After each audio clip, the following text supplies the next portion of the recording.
Meron lang po ako mga tanong. Maiksi lang po ito. Saan po kayo pinanganak?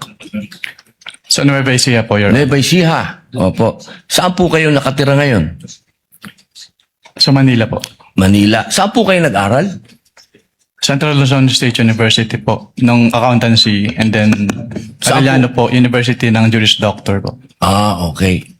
Saan po kayo nakaikot na sa bansa natin? Nakaikot na po ba kayo ng Mindanao, sa Bicol?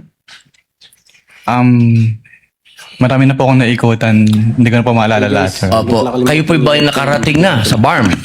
Subscribe na rin Yes po, Your Honor. Opo. Saan po sa BARM? Sa Sulu? Sa Basilan? Maguindanao? Hindi niyo po matandaan? Hindi Maubos ko po po yung oras ko. matandaan, Your Honor, kung saan. Bicol po. Nakaikot na po kayo sa Bicol? Yes po, Your Honor. Saan po sa Bicol? Sa Camarines Norte? Sa Camarines Sur po. Sur? Sa Norte, hindi pa po. Hindi ko po maalala kung Nakaikot na po kayo sa mga bundok.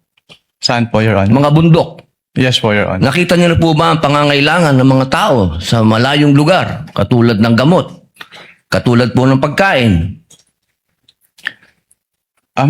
Wala naman po akong na-observe, Your Honor. Ayun, wala. Hindi po kayo exposed.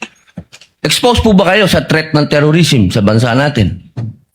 Nabalitaan niyo po ba ang ISIS, ang NPA, ang Abu Sayyaf? Exposed po ba kayo doon sa mga balita? Sa news po, may Sa mga news. napalitaan po ako, Your Honor. Opo. Alam niyo po ba na kung gaano nakagrabe ang terrorism?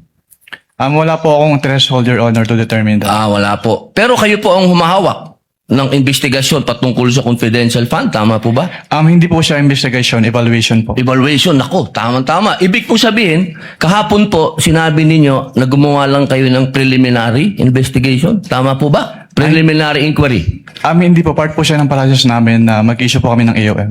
Opo. So, ibig po sabihin, kahapon kasi narinig ko parang yung ginawa nyo, preliminary lang. Yung AOM po, preliminary lang. Opo, hindi po yun konklusyon. Kung ang tinutukoy niyo po ay yung... Meron po kasing provision as to the joint circular as to tinatawag na prima facie. Pakisagot na lang po kung conclusion ba po yun? Final? Hindi po kasi we require So, hindi po them. final. Based Boss, on the AOM po, konti lang po oras ko, hindi po final. sa AOM po, yung AOM po hindi po final. Hindi po final. Opo. Kayo po ba ay naniniwala na ang mga confidential agent dapat magpakilala? Sabihin ng kanilang mga totoong pangalan? Wala pong provision as to that po sa joint circular, Your Honor. Opo. Kayo po mismo, palagay niyo po, sa personal po ninyong pagkakaintindi, ang mga confidential agent dapat po bang magpakilala? Since that calls for an opinion, hindi po ako authorized to express that, Your Honor. Ano pong definition niya ng confidential? Based on the joint circular po, ang confidential expenses ay yung... Hindi po expenses, confidential lang po. Bilang kayo po ay abogado, ano pong pagkakaintindi niyo sa confidential? classified po, Your Honor. Okay. Boss, sa next na lang po akong round.